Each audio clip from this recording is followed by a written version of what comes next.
네, 여러분 안녕하세요. 2023년 11월 15일 수요일 노영의 뉴스 인사이다 시작하겠습니다.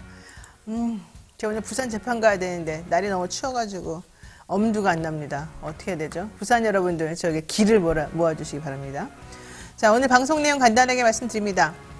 사실 어제 우리가 이제 박민 KBS 사장이 임명되기도 전에 혹은 임명 제가와 동시에 거기에 아직까지는 자리에 가지 않은 무슨 라디오 본부장 이런 사람들이 와가지고 진행자를 싹 다 교체해버렸거든요. 그러면서 박민 사장이 기자회견을 한다고 얘기가 돼서 도대체 이런 상황에서 무슨 기자회견을 어떻게 하겠다는 거냐. 당연히 대국민 사과하겠지. 사과의 내용은 이렇게 함부로 이런 걸 하는 게 미안하다. 뭐 이런 얘기를 했겠지. 라고 생각했으나 뚜껑을 열어보니 미안했다. 편파적이었다. 그래서 우리 임금 삭감하겠다.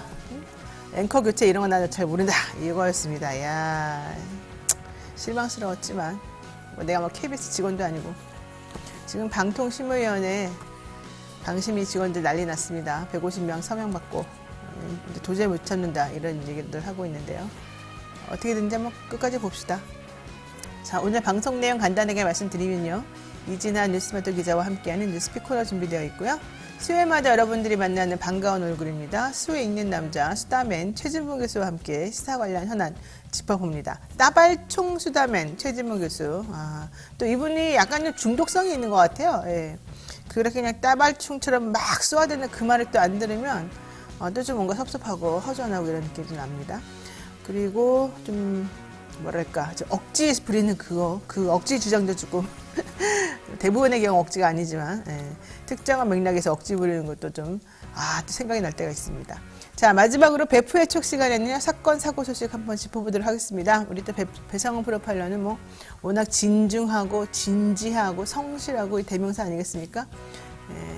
이 두 분 오늘 또 어떤 즐거움을 우리에게 줄지 내지는 어떠한 소식을 우리에게 알려줄지 어떠한 해석 방식을 우리에게 보여줄지 한번 생각해 보겠습니다. 생방송 중에 궁금한 점 있으시면 언제든 댓글로 남겨주시고요. 저는 노영의 뉴스 인사이다 본격적으로 한번 시작해 보도록 하겠습니다.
네, 행복하자님께서 노영희 변호사님은 굿모닝. 그런데 나라 상황은 굿모닝이 아니군요. 너무 힘들어요. 이러고 많은 분들께서 얘기를 해주셨는데 오늘 엉망인 얘기 한번 해보겠습니다.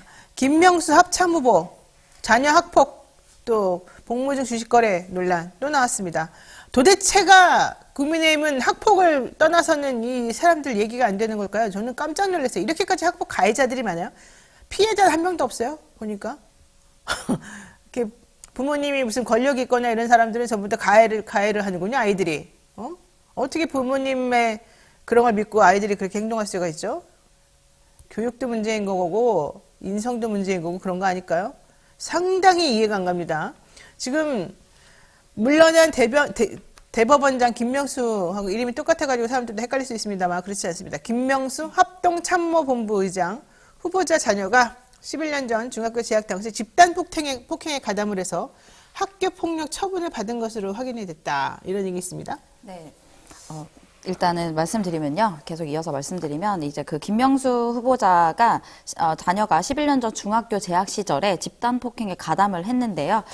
이번에까지 이제 합쳐지면 정순신 전 국가수사본부장 후보자와 이동관 방송통신위원장, 김승희 전 대통령실 의전비서관 등 윤석열 정부에서 자녀 학폭 의혹이 제기된 인사만 4명인 셈입니다. 1차 인사검증 책임을 지고 있는 법무부 인사정보관리단은 해당 의혹에 대해서 확인 작업을 거치지 않아서 부실 검증 논란이 불가피해 보입니다. 여기에 지난 2년간 근무 시간에 수십 차례 주식을 거래해온 것도 확인돼서 논란이 더해지고 있습니다. 정순신 전 국가수사본부장 후보자 낙마했죠. 이동관 방통위원장 그대로 임명이 됐죠. 김승희 전 대통령실 의전비서관 또 자식 때문에 그만뒀죠. 지금 윤석열 정부에서 자녀 학폭 의혹에 제기된 사람들이 이렇게 많았는데 여기에다가 지금 4번째 또 김명수 씨, 이 사람의 자식이 김명수 합참후보의 자식이 또 집단 폭행에 가담했던 전력이 있다는 게 드러났습니다. 너무한 거 아닙니까? 검증하는 건 맞습니까? 도대체 다들 뭐 하는지를 모르겠습니다. 왜 이런 사람들밖에 없어요? 이들이 지금 그 풀에서는 가장 그래도 괜찮은 사람이에요? 말이 안 되는 거 아닙니까? 네? 네. 정말 이해가 안 갑니다. 네. 네, 어제 이게 국회 국방위원회 소속 기동민 더불어민주당 의원실에서 이 내용이 좀 알려졌는데요. 2012년 4월 27일 당시에 부산 5, 6도 중학교 2학년이었던 김 후보자의 딸 김모 씨가 김모 씨를 포함해서 6명이 교내 화장실에서 피해자 A 씨에 대한 집단 폭행을 가했다고 합니다. 이후 피해 사실이 접수돼서 5월 8일 교내에서 학교폭력대책심의위원회가 개최됐고 가해 학생 1명은 3호 처분, 그러니까 교내 봉사 처분을 받았고요. 김 씨를 포함한 5명은 1호 처분이 됐는데요. 이거는 그냥 피해 학생에 대한 서면 사과만 받은 것의 내용이거든요. 그래서 생각보다 너무나 낮은 그런 수준에 해당된다라는 얘기가 나왔는데 현행법상 학교폭력 처분은 학폭 처분은 1호에서 9호까지가 있는데요. 1호는 가장 낮은 수준입니다. 이제 통상적으로 집단 폭행 사건의 경우 피해 정도에 따라 차이가 있지만 무거운 처벌을 받는 것이 일반적인데 이런 사안에 비해서 너무나 낮은 처분을 받은 것이 좀 문제가 있는 거 아니냐 이런 얘기가 나오고 있습니다. 근데 어떻게 이렇게 중학생들이면 어린애들인데 어린애들이 이렇게 화장실에 데려가가지고 사람 한 명 때리고 폭행하는 거를 지금 대부분 이렇게 지금 했다는 거 아니에요? 그 초등학교 3학년 애도 그랬고? 네, 그때도 뭐 리코더로 화장실에 데려가서 때렸다고 하는데 이거 어디서 배우는 거예요, 도대체가? 네, 이런 일이 왜 자꾸 일어나는지 모르겠습니다. 근데 또 문제가 된 것은 김 씨가 재학했던 중학교는 부산 해군기지 인근에 있어서 해군 작정 사령부에 근무하는 군인 자녀들이 많은 곳으로 좀 알려졌습니다. 아, 그래요? 네, 그래서 이제 피해 가족이 김 후보자 같은 부대에 근무하고 있는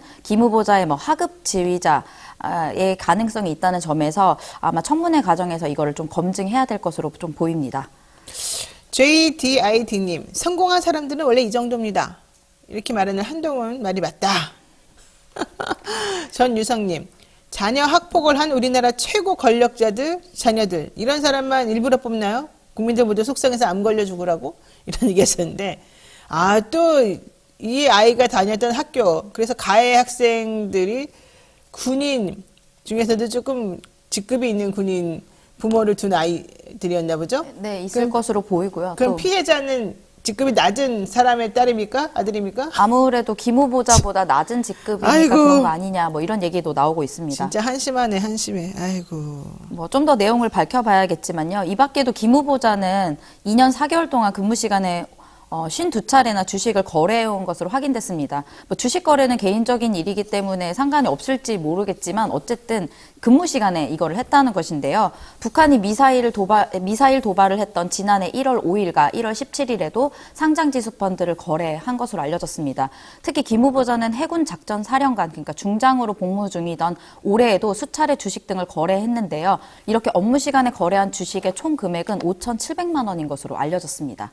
김남국 의원, 회의 도중에 코인 거래했다고 난리 그 난리를 치더니만 이 사람은 군인인데 북한이 미사일로 도발하는 상황인데 거래를 했군요.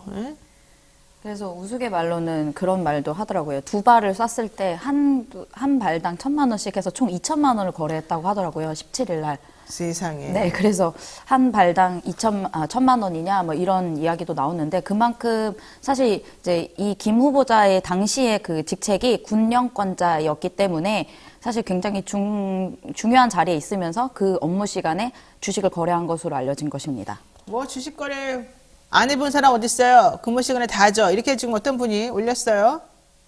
그분들은 정치 안 하잖아요. 그분들은 군인이었어요. 네? 중요한 거는 오뚜기 스머프님이 그러네. 지금 나는 요즘에 이게 조금 약간 마비가 되는 것 같아요. 뭐가 옳은지 그른지에 대한 기준이 막 다 사라지고.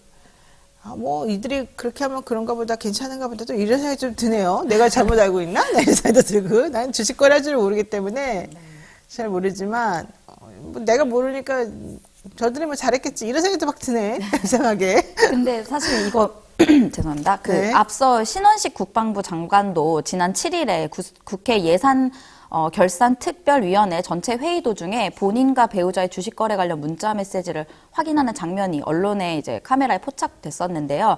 이때도 논란이 됐었습니다.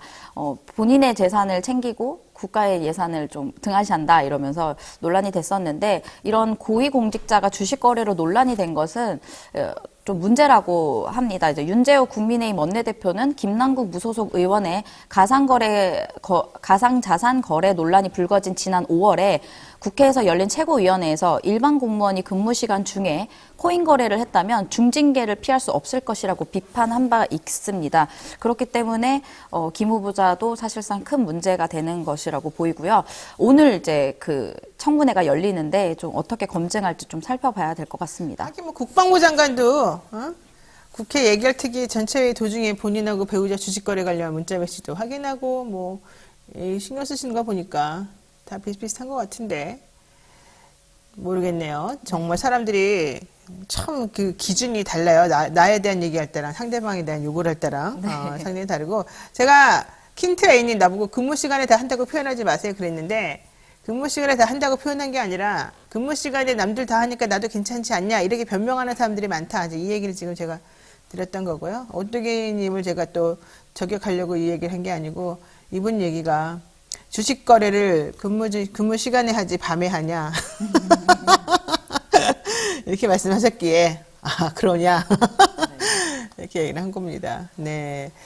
참. 일단 김 후보자는 일단 여기에 대한 해명도 살짝 했는데요. 22년 1월에 국방 운영 개혁 추진관 근무 당시에는 작전 조치 요원이 아니었다면서 고위 공직자로서 업무를 더욱 충실히 하겠다 이렇게 밝혔습니다.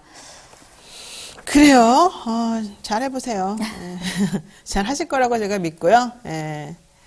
일반 공무원이 근무 시간 중 코인 거래를 했다면 중징계를 피할 수 없을 것이다라고 윤재욱 국민의힘 원내대표가 말했는데 국방부 장관은 예결특위 전체회의 도중에 주식 관련 문자 메시지 확인했고 관련자들 또 이 군인들 미사일 쏠 때 거래했고 이런 것들에 대해서 뭐라고 설명하실지 중징계를 하실 건지 이런 사람을 왜 또 합참의회에 올리는지 후보로 또 내놨는지 합참 후보로 신기합니다.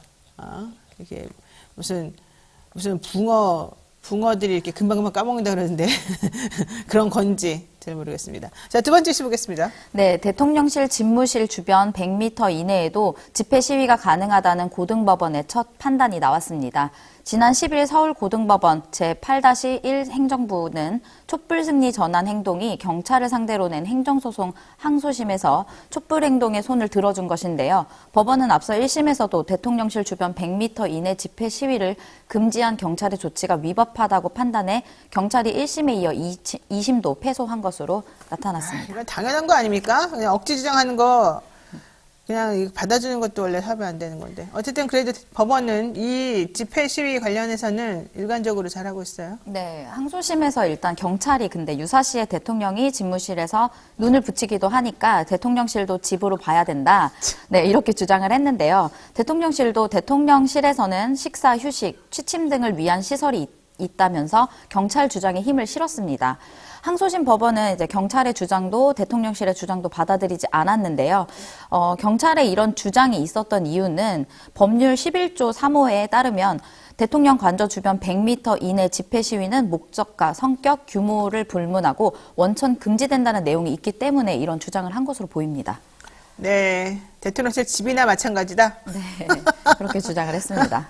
네, 자 법원 국회 집시법 개정 시절에 신중해야 된다라고 말했다는데 이건 무슨 말이죠? 네, 현재 지금 국회에서 집시법 11조 3호, 아까 그 말씀드린 그 내용에 추가해서 대통령 집무실도 그러니까 관저 주변의 집회 금지에 대해서 대통령 집무실도 추가하는 법률 개정안이 법제사법위원회 계류 중입니다. 경찰은 해당 법안에 찬성하는 입장을 표명했고요.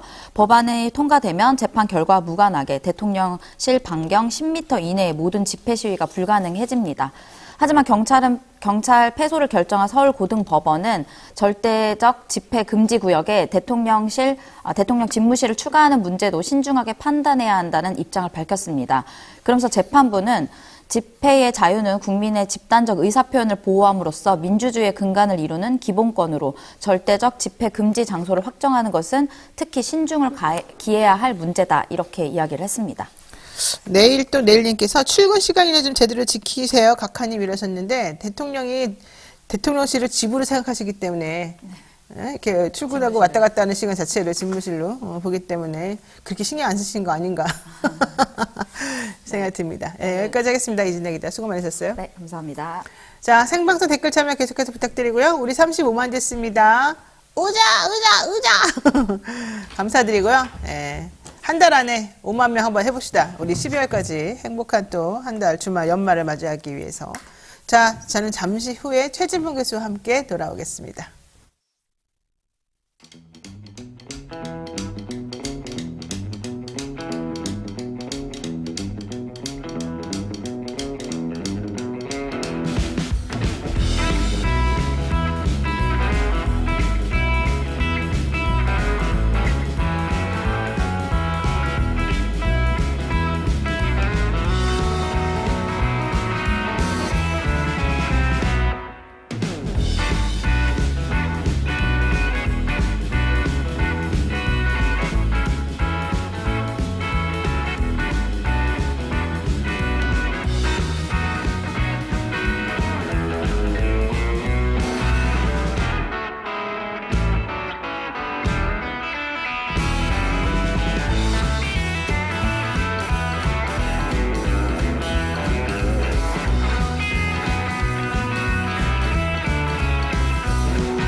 형사 벌칙 대상 행위 금융위는 여보세요? 결과 발견된 뭐 맨날 똑같지. 형사 벌칙 시간 없어. 대상이 되는 행보하여야 함. 나 시험 한 달밖에 안 남았어. 형사 규정 4조고요.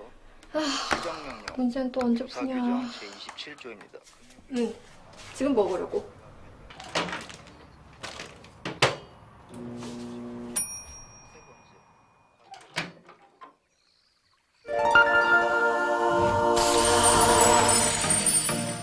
걱정 마세요.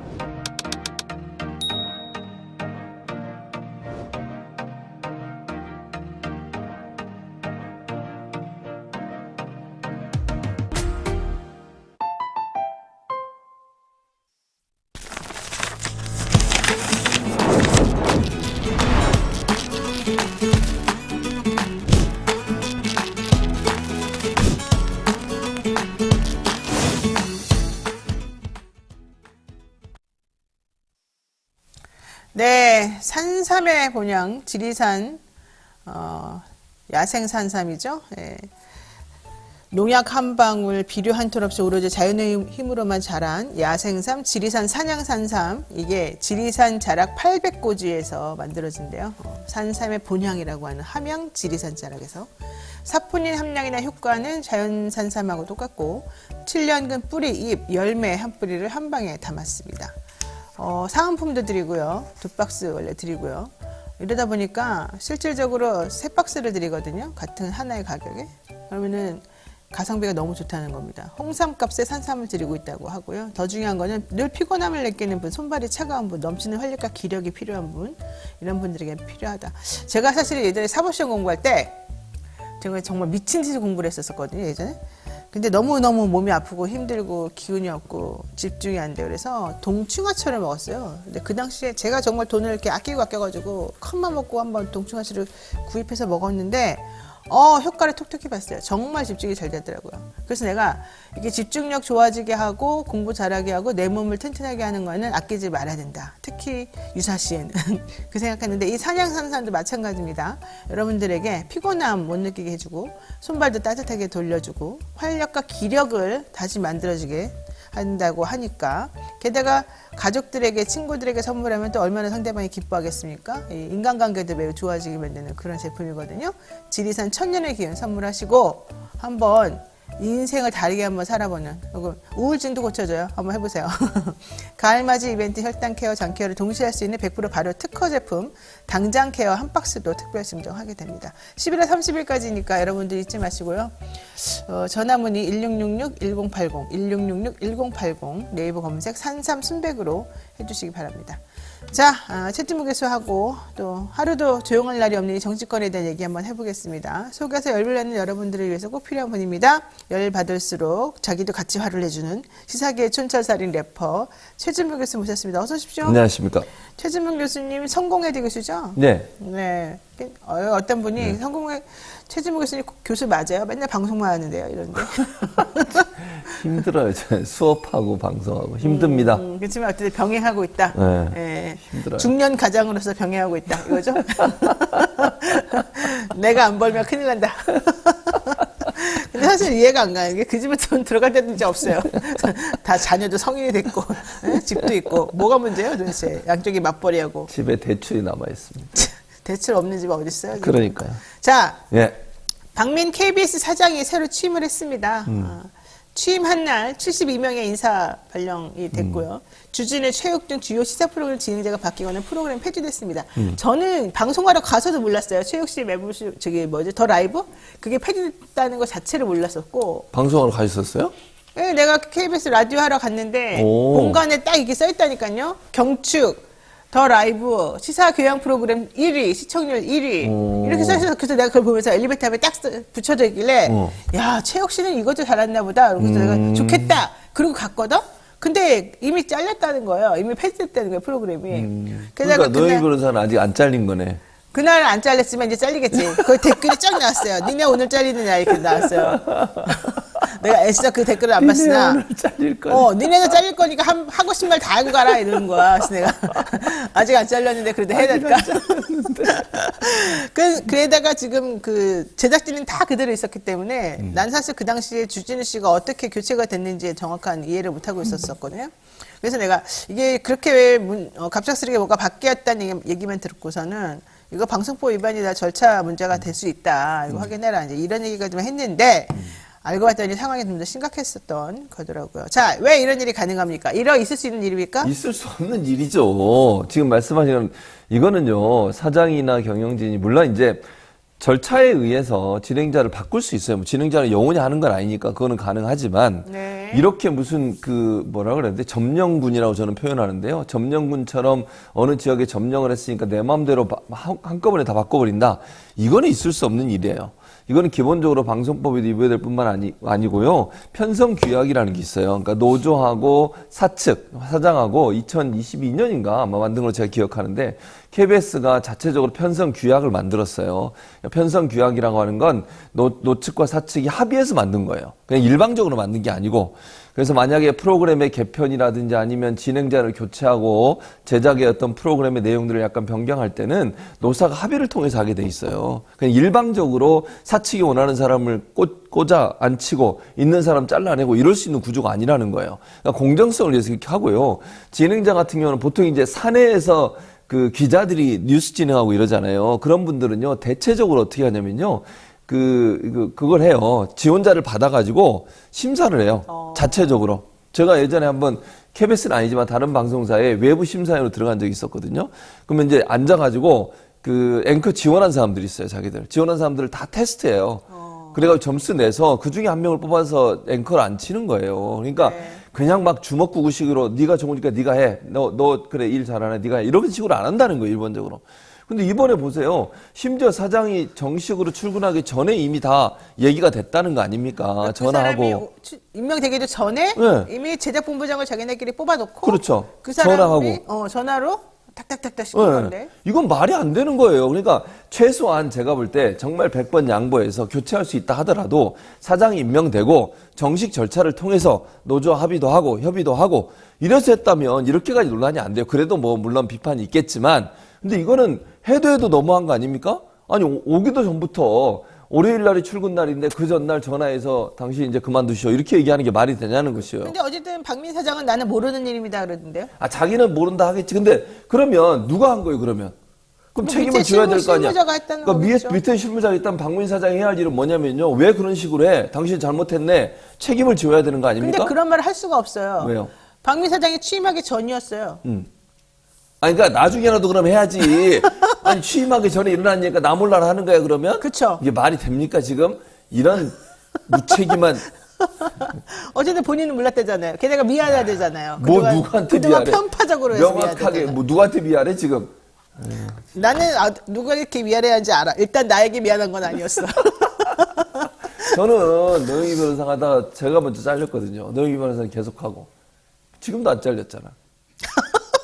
아 주진이 라이브를 잘렸었어요? 네. 아 그게 중요한. 친하신 거예요 거기하고 친하신 건 아니죠? 내가요? 네. 나는 주진이 씨는 절대 안 잘릴 줄 알고 충성을 다하려고 그랬는데 그러면 잘리는 걸 보고 아 권력은 유연하지 않구나 이걸 깨달았어요. 근데 중요한 거는 지금 그 KBS에서 시사교양 프로그램에서 시청률 1위가 더 라이브라고 하는 체육 시간 하는 프로그램이었대요. 난 사실 옛날에 내가 몇 번 나갔을 때는 봤는데 그 이후부터는 잘 보지를 않아가지고 몰랐는데 그러면 왜 그렇게 시청률 좋은 프로그램을 잘라요? 왜 없어요? 아니 그러니까 그게 논리적으로 말이 안 되는 거예요. 만약 이게요 정말로 방송국에서 공식적으로 아니면 객관적인 어떤 판단을 통해서 이런 일을 했다고 하면 자르면 안 되는 거예요. 왜냐면 시청률 1위인데 왜 자르고 시청률 1위를 왜 잘라? 잘하고 있는 방송이잖아요. 갑자기 편성해서 프로그램을 빼버려요.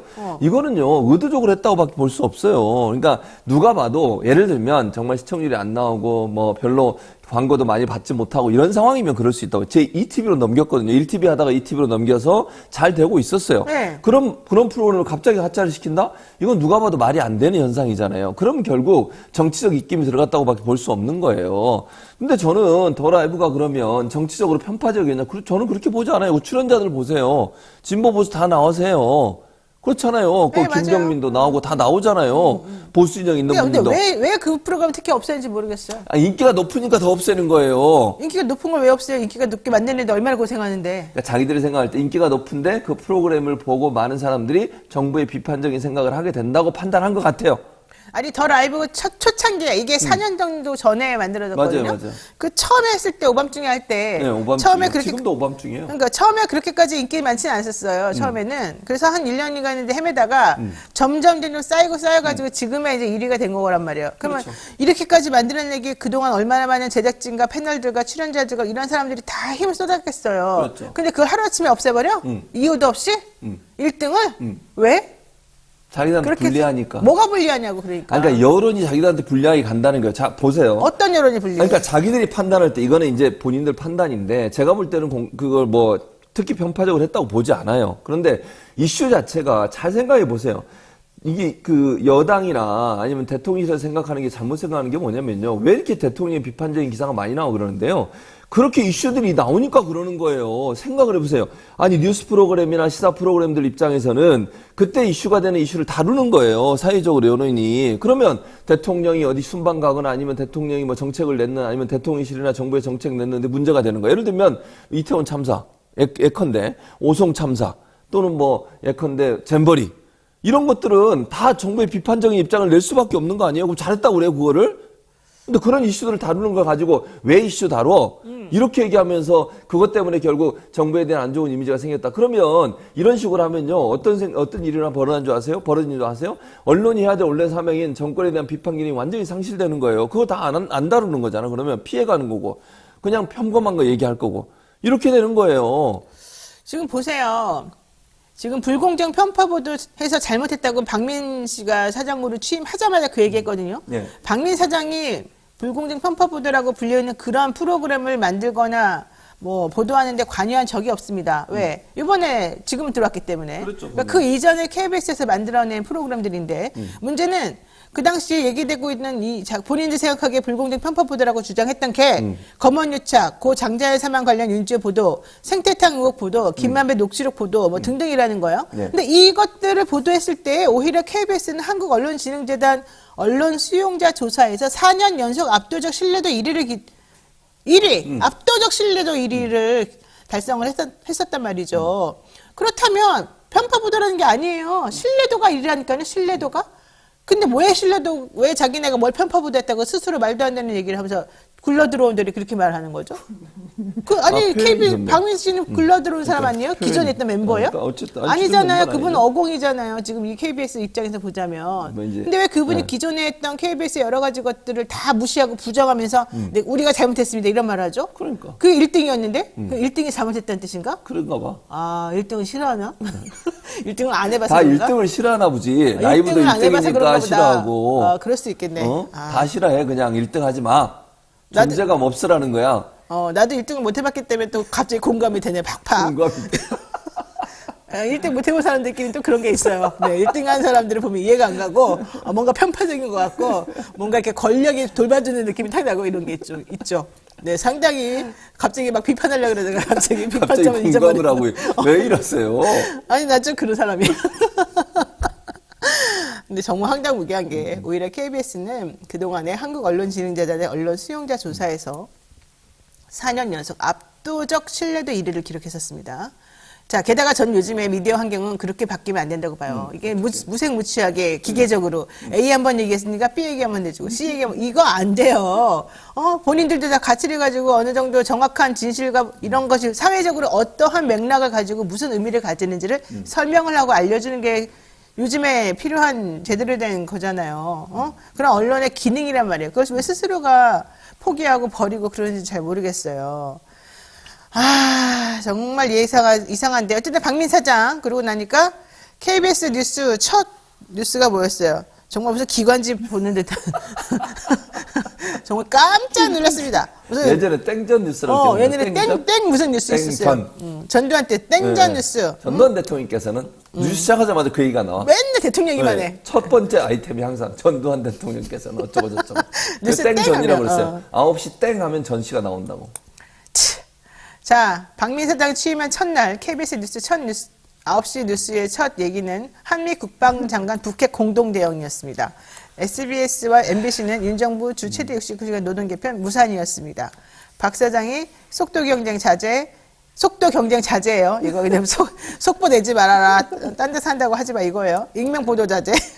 이거 좋네. 익명 보도 자제. 팩트 체크 활성화, 정정 보도 전면 배치 등을 대책으로 내셨는데, 자, 이렇게 하면 앞으로 KBS 잘 되겠네요. 뭐가 잘 돼요? 아니 진짜 어처구니가 없네. 일단 자 보세요. 그 뉴스의 맨 첫머리에 보도되는 건 보통 이 순서를 정하잖아요. 어떤 아이템을 먼저 하고 두 번째 하고 이럴 때 항상 기준이 되는 뉴스의 가치예요. 이 아이템이 이 뉴스가 그날의 제일 중요한 이슈냐 아니냐 이게 제일 중요한 거잖아요. 그걸 먼저 하는 거예요. 그러면 아까 말씀한 SBS나 MBC는 첫 뉴스로 뭘 전한 줄 아세요? 69시간. 윤석열 정부의 69시간 노동 개편 무산 요거였어요. 이게 그러니까 예를 들면 그날의 가장 중요한 이슈가 되는 거예요. 사람들의 관심도 많고 그다음에 우리나라 노동시장에 미치는 영향이 크잖아요. 그럼 이걸 먼저 다루는 게 상식적인 거예요. 지극히. 근데 KBS만 한미 국방장관 북핵 공동대응 이거 뒤에 빼도 아무 문제 없는 거예요. 이걸 첫 번째로 보도할 이유가 뭔 거예요, 대체? 이것도 되게 좀 황당했죠, 솔직히. 황당하죠. 북한이 뭐 한마스씩 공격하면 우리도 하겠다. 아니, 하지도 않고 일어나지도 않고 아무것도 없는데 괜히 거기 갖다 붙여가지고 북한이 하마스라는 식으로 얘기하면서 우리들을 판단을 조금 흐리게 만드는 거 아니에요? 아니 생각해 보세요. 아니 그것도 말이 안 되는 게 공격 오면 우린 당연히 대응 안 해요. 그러면 아니 그걸 뭘 중요한 얘기라고 아니. 이미 다 매뉴얼에 있어. 북한이 공격하면 우리는 반격한다. 원점 타격한다. 그걸 얘기했잖아요. 안 써있어도 당연히 하는 거지. 아니, 그걸 뭘까 얘기하냐고. 하마스식 어쩌고 저쩌고를.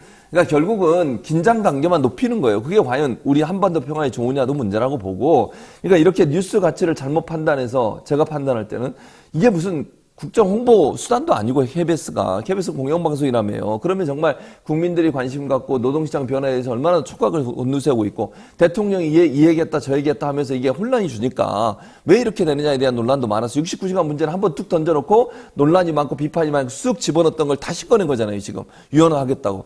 그럼 이거는 국민들이 알아야 될 이슈잖아요. 이거 첫 번째로 가야 되지. 한미 국방장관 회의한 게 그렇게 중요하냐고 뒤에 얘기해도 아무 문제 없는 거예요. 이거는 중요한 이슈도 없었고 거기는 늘 하던 얘기 하는 거고 한미 공조 강화하자고 했고 그건 뭐 늘 하던 얘기 아니에요? 그걸 첫 번째 아이템으로 한다는 게 말이 되냐는 거고 두 번째 자 보세요. 속도 경쟁을 자제한다. 뭐 좋아요. 속도 경쟁에서 확인되지 않은 정보를 보도하는 문제에서 문제를 제기한다고 하면 그것도 그렇습니다. 그러면 속도 경쟁 안 할 거예요? 언론사 입장에서는요. 만약에 조금이라도 늦게 보도하면요. 그건 뭐가 연관돼 있어요? 경영과 연관돼 있어요. 이번에 KBS 사장 자르면서 제일 중요한 문제로 삼았던 게 뭔지 아세요? 경영을 제대로 못했다. 그래서 잘랐어요. 그리고 박민 사장 안 친 거예요. 실제 경영을 잘 못한 건 맞아요? 아닌 것 같은데. 아니, 그러니까, 근데 그것도 뭐 논란이 있어요. 말씀하신 것처럼. 또 하나 문제는 뭐냐면, 그럼 공영방송이 경영만 하는 거냐? 그건 아니잖아요. 수익을 올리는 게 목표는 아니라는 공영방송의 거야. 목표가 되면 그렇지. 안 돼요. 예. 두 번째, 익명 보도를 자제한다 그러는데, 물론 언뜻 들으면 좋은 것 같죠. 이게 뭐가 문제가 되는 줄 아세요? 이러면요, 고발 못 해요, 아무도. 예를 들어서 문제점을 고발하는 사람이 이름 다 대고 해요? 피해 당하면 어떡할 건데 그러면 그쵸. 제보하는 사람들이 익명으로 해야지. 제보한 사람들 이름 다 밝히면 그 사람들이 그 조직으로부터 당할 피해는 어떻게 할 거예요 대체? 내가 얼마 전에 큰 사건 하나를 내가 제보하면서 익명으로 제보를 아 했어요. 본인이 제보를 했어요? 네. 다 아는데 노영인 줄? 네, 그래서 그럴까봐 조심히 익명으로 제보했는데 뭐. 문제는 그게 엄청나게 큰 건이었던 거야. 응, 그래서 그 전화 왔잖아요. 나한테 공정위에서 뭐라고? 이거 어떻게 알고? 익명으로 해도 익명으로 누가 했는가? 했는지 알아. 근데 이거 공표를 하냐 안 하냐 문제지. 근데 이거 돈 받을 수 있다 너. 이렇게 아. 사례금 받는 게 있어요. 근데 그래? 금액이 꽤 컸어요. 사례 받았어요 그래서. 아니 그래서 나보고 이거를 이러면 공개를 해도 되냐. 아 공개하면 돈을 주고 공개 안 하면 돈 안 줘? 익명 제보자는 돈을 못 받으니까. 아 그것도 이상하네. 그래서 아니 그래서 난 그래도 싫다. 싫다. 익명 제보하고 나 그 돈 포기한다. 돈 포기한다. 그래서 그냥 안타깝게 그러니까 그런 적이 있었어. 익명 보도를 자제한다니 겉으로 보기엔 좋게 보이잖아요. 근데 이게 그런 맹점이 있는 거예요. 돈도 안 주더라고. 그러니까 예를 들면 내부의 비리나 아니면 이런 것들을 폭로하는 사람 입장에서는 익명을 전제로 할 수밖에 없어요. 모자이크 처리해야 되고. 근데 그것 자체도 못하게 하면 어떻게 돼요? 이거 못해요 그러면. 권력기관에 대한 뭐 예를 들면 제보 누가 하겠습니까? 그러니까 자기 이름 다 못해요. 내고 하면 네. 못하는 상황이 되는 것이고 팩트체크 활성화도 그래요. 이 팩트체크 활성화하고 정정보도를 전면 배치한대. 아니 생각해 보세요. 제가 여러 번 여기서 얘기했는데 언론사라고 하는 것은요. 어떤 사법적인 기관처럼 강제 수사권이 없어요. 의혹이 있고 의혹을 믿을 만한 상당한 증거가 있을 때는 보도를 하는 거예요. 기본적으로. 최종적으로 그게 잘못된 보도가 될 수도 있어요. 그러나 그것이 정말 명백하게 거짓이고 명백하게 사실과 다르다는 걸 인식하고도 보도했다면 문제가 될 수 있지만 자기가 볼 때 근거 자료를 봤을 때 충분히 의심 가능하다고 하면 의혹을 제기하는 거예요. 그렇죠. 반론도 제기해주고 그리고 나서 수사기관이 수사를 해서 최종적인 결과를 내야 되는 거잖아요. 그거 자체를 못하게 막는 게 돼요. 그럼 어떻게 언론이 감시의 기능과 견제의 기능을 할 수 있겠습니까? 그럼 그 언론의 기본적 사명자를 못하게 만드는 행동이기 때문에 언론의 비판적 기능에 족쇄를 물리는 그런 그렇죠. 효과가 나타날 수밖에 없다는 거예요. 맞습니다. 그럼에도 불구하고 계속해서 지금 강행을 하고 있는데요. 박민 사장은 KBS 방만 경영으로 적자 위기가 심해졌다 이러면서 30% 임원들의 임금 중 30%를 삭감하겠다 이런 얘기를 하면서 연공서열을 파괴하고 능력에 따라서 제작 순번이나 승진의 유리아들을 바꾸겠다. 구조조정도 할 수 있겠다. 뭐 이런 얘기를 했습니다. 이건 좋은 거 아닙니까? 좋은 거예요. 저는 이거는 뭐 기본적으로 동의해요. 다만 저는 이제 우려되는 게 뭐냐면 저는 그래서 임금 삭감하고 예를 들면 그 고위직들에게 그런 분들에 대해 그리고 새로 들어온 사람보다 고위직들이 최소한 연봉을 2배 이상 받잖아요. 그러니까 한 사람이 연봉을 삭감하거나 아니면 나가면 2 사람, 3 사람을 뽑을 수 있어요. 보직이 없는 경우도 많더라고요. 많아요. 네. 그냥 그거는 분명히 바로 잡아야 돼요. 저는 뭐 KBS의 방만 경영에 대해서 비판적 입장을 갖고 있고요. 그런 부분에 있어서 다른 언론사들은요. 최근에는요. 인력 엄청나게 줄이고요. 요즘 이제 기계가 많이 발전했잖아요. 그러니까 KBS 같은 경우는 예전의 구조를 갖고 있기 때문에 논란이 되는 건데 카메라 기자, 그다음에 팬 기자로서 팬 기자, 그다음에 조명 드는 이제 사람들 이게 한 팀이 가면 기사까지 하면 최소 4명, 5명이 가요. 취재하러. 맞아요. 네. 근데 요즘 언론사들은 그렇게 안 해요. 한 명이 가서 다 해요. 본인이 카메라 들고 와 찍기도 하고 편집도 하고 그 리포트도 하고 다 하거든요. 그러니까 최근에는 이제 여러 가지 기술의 발전, 편집 기술이 발전이 되면서 그걸 분리해서 할 필요가 없는데 이제 KBS는 원래 들어온 사람들이 거의 뭐 준 공무원처럼 그렇게 근무를 하시다 보니까 정년까지 다 마치고 이런 경우들이 많아요. 거기에 대해서는 저는 변화가 필요하다고 생각해. 그러니까 변화한 미디어 시장과 미디어 환경에 맞춰서 KBS에 일하는 분들도 일정 부분 조직을 좀 슬림할 필요가 있다. 거긴 동의. 다만 제가 여기서 좀 문제를 제기하고 싶은 건 뭐냐면요. 연공서열을 파괴해서 능력에 따라 제작 순번이나 아니면 승진을 하겠다고 하는데 이 기준을 공정하게 해야 된다. 이렇게 되면 어떻게 되겠어요? 사장 눈에 잘 보이는 사람은 승진할 거 아니에요. 자기 맘이라는 거죠. 그렇죠. 그러니까 이거는 사장이 일방적으로 하면 안 되고요. 노조와 함께 합의해서 네. 그리고 어떤 방식으로 투명하게 승진이나 아니면 고가 점수를 낼 수 있는 그런 방안들이 반드시 필요하다고 자, 생각합니다. 어쨌든 이 박민 사장의 이런 주장이나 이런 행보는 결과론적으로는 내 맘에 드는 사람은 내가 그냥 잘 그럴 수 챙겨주고 있다는 내 맘에 거죠. 안 드는 사람은 하루아침에 싹싹 잘라버릴 수 있다는 걸 보여주어서 좀 문제가 있다는 거고요. 이름 업선님께서 이분들 드라마 너무 많이 보셨나 봅니다. 드라마나 영화에서 보면 주인공 직장 잘 다니던 거 하루아침에 절차도 없이 책상 빼고 해고 처리하는 장면 많이 나오던데 어서 많이 본 것 같아요. 이렇게 말씀하셨습니다. 자, 어쨌든 중요한 건 이제 사장이 이렇게 나오니까 언론노조 KBS 본부에서는 박민 사장의 이러한 조치에 대해서 즉각 반발을 했습니다. 방송법 위반과 단체 협약 위반으로 고발하겠다 이런 얘기고요. 긴급 공정방송 추진위원회를 요청한다고 밝혔습니다. 이거 잘 될까요? 잘 안 될 수도 있죠. 왜냐하면 사장이 이걸 받아들이지 않을 수도 있으니까. 근데 이제 기본적으로는요, 법적 처벌은 저는 충분히 가능하다고 생각해요. 이거는 이제, 물론 시간이 좀 오래 걸리겠죠. 법적 처벌까지 가게 되면.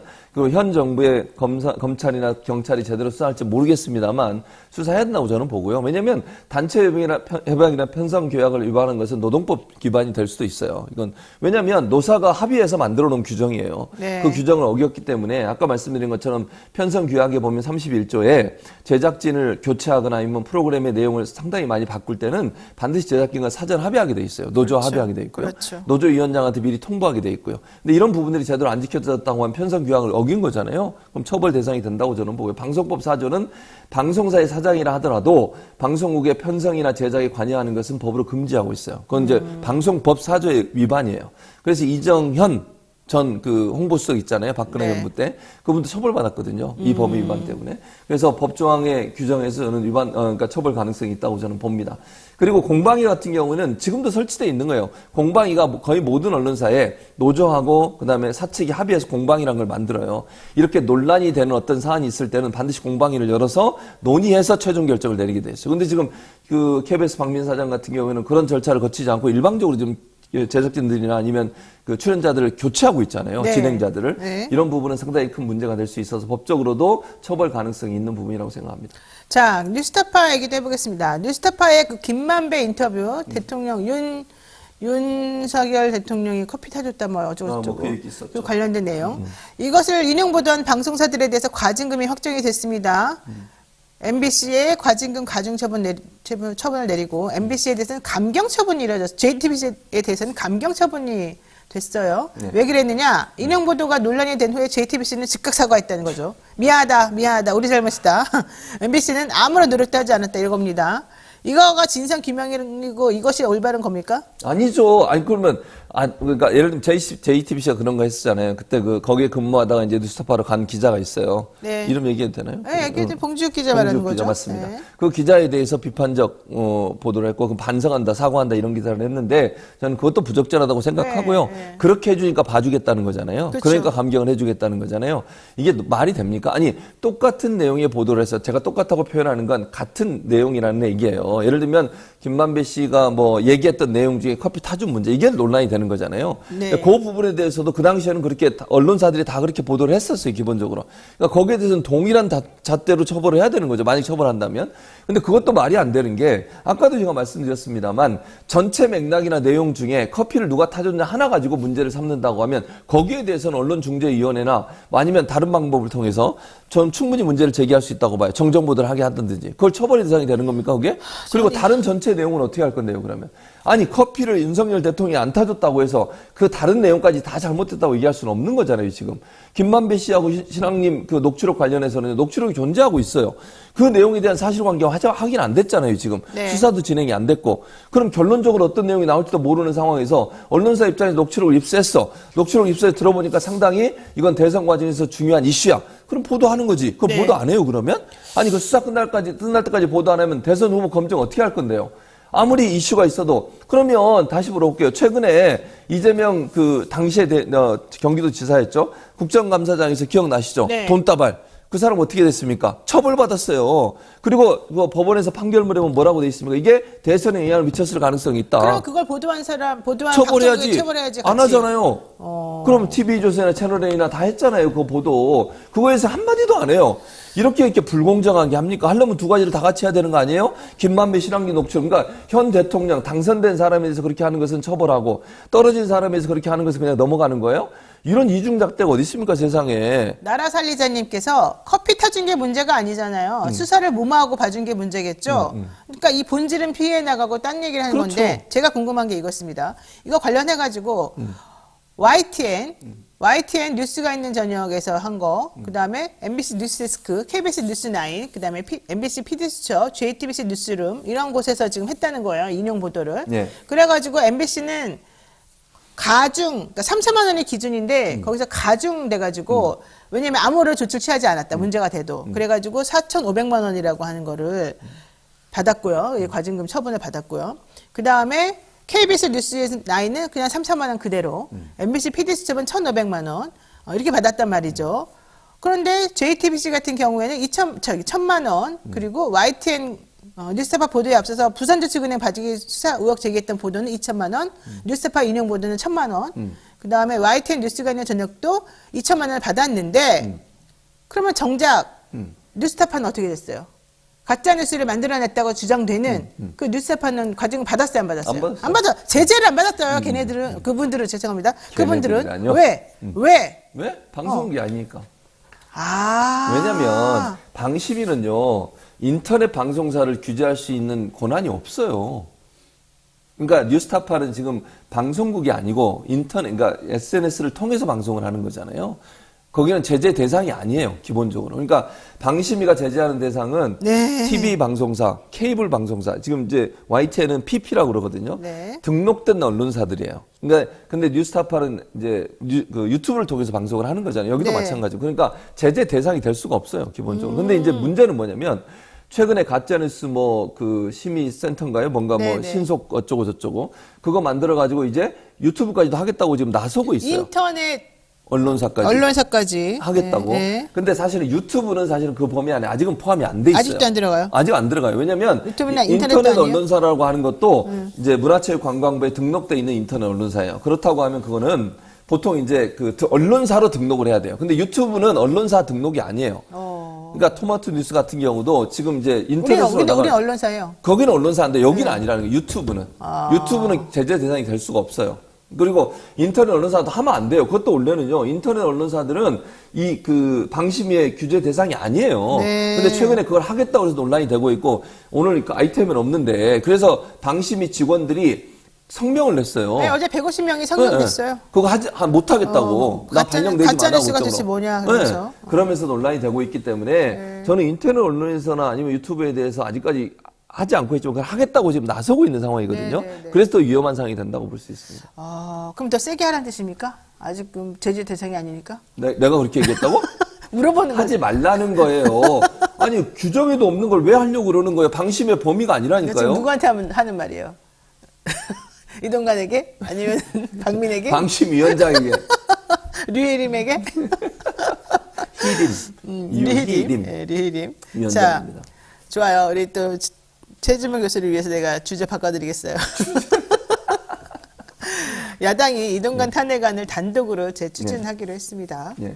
그래서 여당에서는 헌재의 권한쟁의 심판을 청구하고 효력정지를 요청하는 가처분을 신청을 했는데 이거 철회가 되냐 내년부터 난리가 났습니다.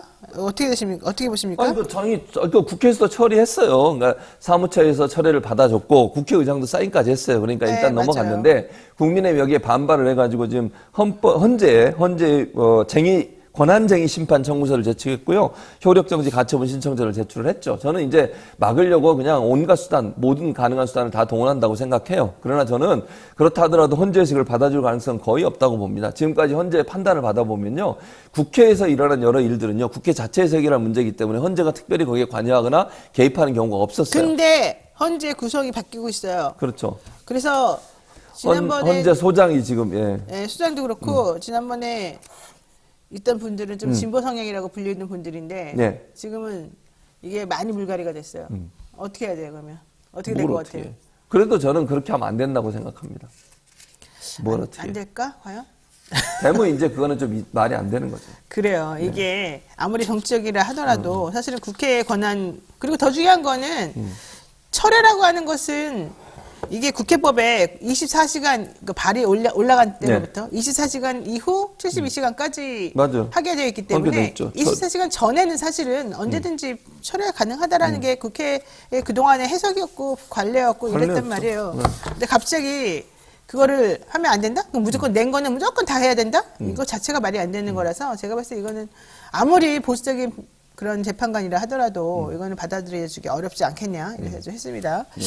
자, 어쨌든 이동관 방통위원장 탄핵은 11월 30날을 기준으로 해서 조금 될 가능성이 높아 보이는데 예. 자, 민주당이 이른바 쌍특검 처리 시한도 지금 앞당긴다고 하면서 강력하게 지금 얘기하고 있습니다. 탄핵안 처리와 더불어 전국에 큰 파장을 불러일으키고 있는데 대장동 50억 클럽 특검, 김건희 여사 도이치모터스 주가 조작 의혹 관련 특검이 원래는 12월 27일 정도 예정돼 있었었는데 이번에 이번에 이제 정기국회에서 하자 이거예요. 그렇게 주장을 대통령이 하고 거부권 행사하면 할 수 있겠지. 하지만 그러면 비난이 엄청나겠죠. 자기 엄청나죠. 와이프에 대한 건데 못하게 한다. 맞아요. 게다가 지금 쌍특검 법안 이거 아까 지난번에 올려놓은 거 플러스 이번에 민주당에서 김영철 검사가 이제 이 김건희 씨를 많이 봐줬다라고 하면서 얘기 올리는 그 특검이 또 있거든요. 그거를 연결해가지고 보게 되면은 대통령이 거부권 행사하거나 뭔가 하기 되게 불편할 것 같은데요. 그래도 할 것 같아요. 그래도 대통령이 거부권 행사할 것 같아요. 그 욕을 얻어먹어도 네. 이해상 반응이고 막 이래도. 원래 그러잖아요. 언제 그런 신경 썼나요? 저는 할 거라고 봐요.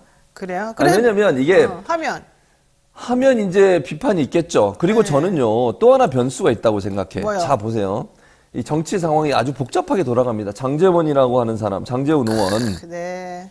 어떤 일이 일어난 줄 아시죠? 부산에서 어떤 일이 일어났습니까? 그냥 버스 92대. 4,200명. 네. 그래가지고 나 서울 못 가. 알량한 정치 생명 연장 필요 없어. 거기다 더 본인의 SNS에 교회에서 간증한 걸 올렸어요. 그래요? 안 보셨어요, 그거? 안 봤어요, 그거. 거기에 보면 권력자의 눈치를 보지 않겠다고. 그러니까 이게 대통령하고 이제 갈라선다는 거 아니에요? 그러니까 내 말은. 그러니까 김기현 대표가 또 나서가지고 함부로 기강을 바로잡게, 기강을 무너뜨리는 행동을 하면 안 된다. 누구한테 얘기한 거였어요, 이거는? 이건 혁신이한테 얘기한 거야. 혁신이한테? 왜냐면 혁신이에서 자꾸 가라고 그러잖아. 인류한 혁신이에게? 네. 그러면 전면전이 선포된 거예요. 저는 그렇게 봐요. 그리고 김기현 대표가 이런 얘기 나온 건 장제원 의원 땜이라고 생각해. 장제원 의원이 앞장서 지금 싸우고 있잖아. 내가 보기에는 고마워서 그런 것 같은데. 그러면 잘 보세요. 네. 이게 이제 공천에 영향을 미치겠죠. 본인은 안 나간다고 버텨. 그렇죠. 그럼 분열이 일어나겠어요, 안 일어나겠어요? 일어나죠. 그 다음에 이준석 신당 얘기는, 이준석이 신당할지 안 할지는 의문이지만, 이준석 신당은 하겠죠. 신당 근데 안 만약에 하면 그렇게 안 되겠죠. 되면 12월쯤 되면 어떻게 되겠어요? 분위기가. 난리가 나겠죠. 그러면, 자, 특검 법안이 됐어. 거부권 행사한다고 쳐. 국회에 다시 와. 200석이면 돼요. 몇 명만 돌아서면 돼. 20명. 네. 국민의힘에서. 탈락한 사람들, 어떻게 하겠어요? 힘을 모아줄 수 있겠군요. 그렇다니까. 야, 이거 익명이잖아. 익명이죠. 임명 투표잖아. 왜냐면 이거 인사와 관련된 임명을 해요. 그러니까. 가능성이 있다니까요. 두고 보세요. 그러니까 윤석열 대통령이 거부권 행사하더라도 김건희 특검 같은 경우에는요. 제가 볼 때 반발표가 나올 수 있다고 저는 봐요. 이런 국민의힘 사람들을 보호해야 되겠네. 그들이 익명으로 편하게 의사표시할 수 있도록. 그리고 공천에 탈락하거나 중진들만 나가라고 이러잖아요. 그 사람들이 가만히 있겠냐. 그리고 그러니까. 자기들이 이 소심한 복수를 하겠네. 김건희 특검을 거부했을 때 총선에서 올 후폭풍을 생각 안 하겠어요? 그렇죠. 그렇게 생각한다면 제가 볼 때는 당의 일부가 돌아설 수도 있다. 저는 그런 가능성도 있다고 봐요. 이거 지켜보시죠. 한번. 저도 뭐 비슷한 이런 생각을 사실 우리 최 교수님만 하는 건 아니고 많은 그래요? 분들이 나만 당연하죠. 신박하게 하는 줄 알았지? 수많은 사람들이 하고 있습니다. 저를 비롯해서. 왜 물어봐? 나한테 저를 그럼. 포함해서. 본인이 얘기해 그러면. 네, 지금까지 최진봉 교수와 함께했습니다. 고맙습니다. 감사합니다. 네, 잠시만 기다려주세요. 안녕히 가십시오.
이토마토 전문가와 함께하는 올인원 서비스, 주식 투자 교육, 주식 종목 추천, 주식 투자 방법, 장 시작부터 마감까지 라이브 온 에어 실시간 생방송, 현명한 투자를 위한 투자 교육과 투자 방법. 이토마토가 여러분과 함께하겠습니다.